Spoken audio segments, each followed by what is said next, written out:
these hot rod Devilles and Deluxes, you have problems with these jacks on these older ones, and someone replaced these jacks and they put a bunch of wires here. All these wires are not necessary. Also, if you're going to use this ground, you should use isolation washers on here too to prevent any possible ground loops, but let me show you a better way.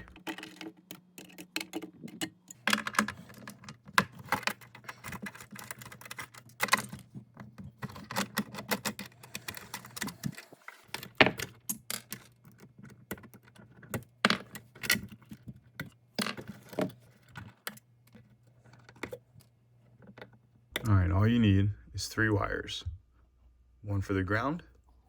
You have one for the tip and the sleeve, one for the tip of this jack, one for the tip of that jack, and everything else can be connected on the jacks.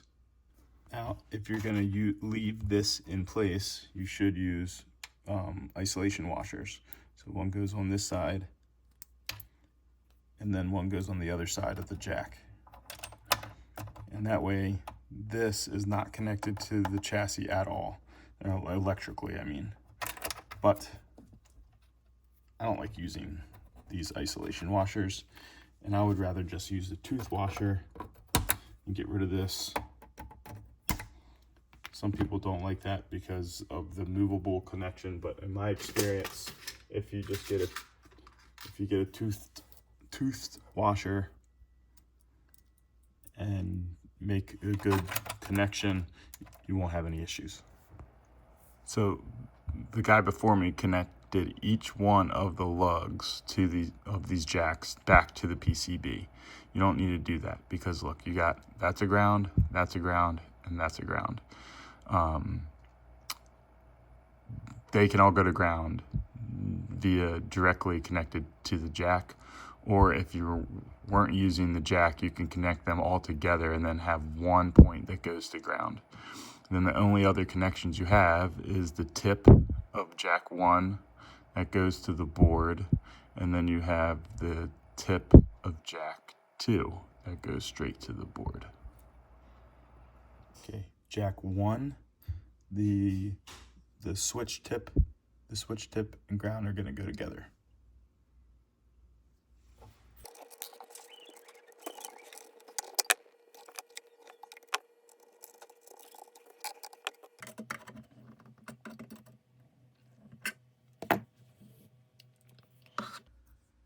Jack 2, the switched tip is going to go to the tip of jack 1.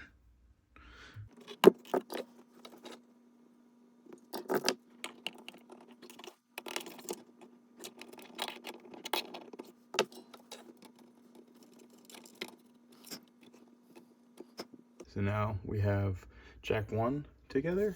The only other thing we have to do is put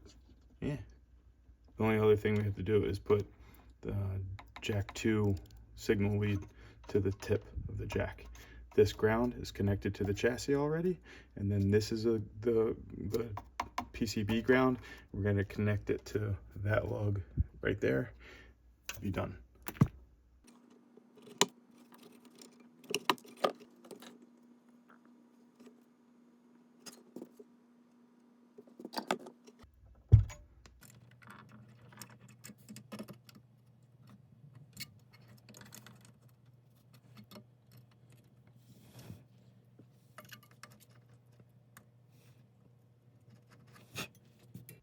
So now we just got 3 wires. We got the tip to jack 2. We have the shorting lug to the tip of jack 1. And then we have the ground to the ground.